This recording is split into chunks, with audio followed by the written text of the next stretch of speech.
Magandang umaga. Okay, kumusta na po kayo mga kababayan ko?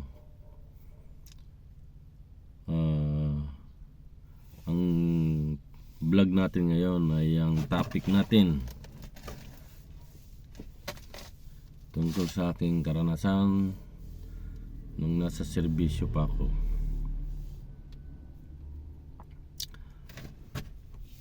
Nung nasa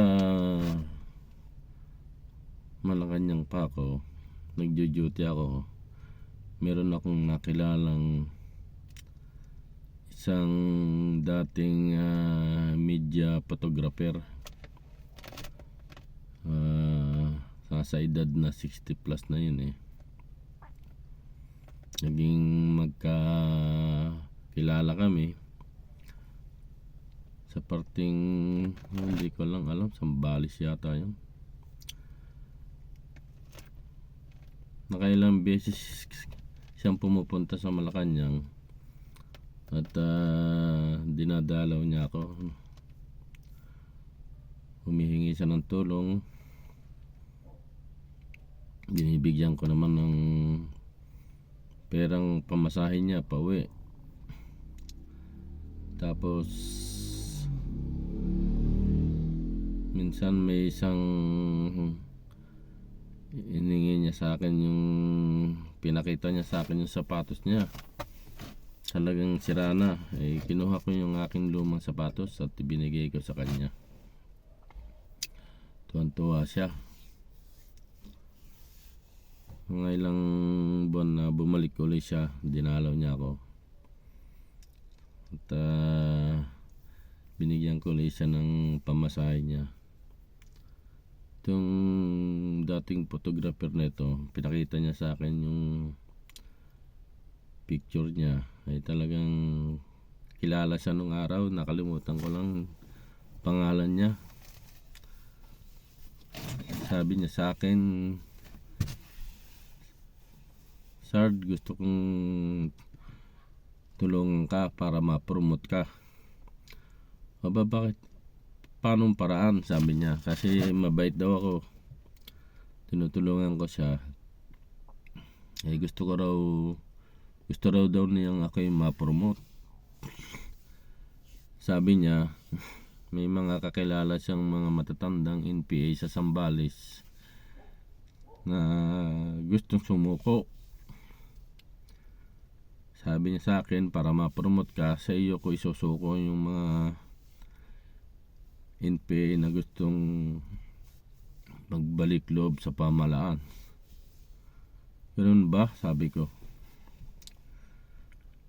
Kako, kung malayong lalakbayin pa nila, saka mahirap na, nasa mga tayo rito. Kaya ang in-advise ko sa kanya, doon sa kaibigan ko na yon, sana buhay pa siya. In-advise ko sa kanya na pumunta sa isang kampo ng Air Force dyan sa may Central Luzon. Kausapin niya yung general na pinakamataas at doon mo isuko yung mga kakilala mong NPA. At nagpaalam na siya sa akin at susubukan daw niyang puntahan yon. Mga ilang buwan, napanood ko sa TV, sa balita, may sumukong mga NPA dyan sa parting Central Luzon, sa isang general na 2-star general yun ng Air Force Napanood ko sa TV, nakalimutan ko lang yung pangalan ng general na. Sa palagay ko, yun na yun. Sinunod niya yung aking advice sa kanya. Kaya mula nun, hindi na kami nakita. Sana buhay pa siya. Mga edad niya doon, mga 60 plus siguro ngayon mga 70 na siya. Kaya hindi na bumibisita nun kasi may dara na niya. Yang aral po dito, pag may humihingi ng tulong, tulungan natin. Hindi tayo nangingi ng kapalit, pero ino-offer niya yun. Kaya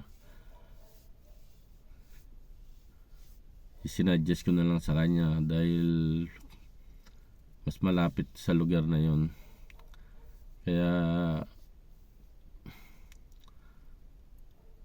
ako'y nagpapasalamat sa aking mga natulungan. At ganyan lang talagang buhay.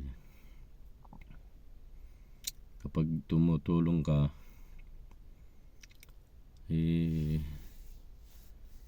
mas maganda. Okay, yun po ang ating vlog ngayon. Ang aral natin na natulungan natin ng isang matanda na at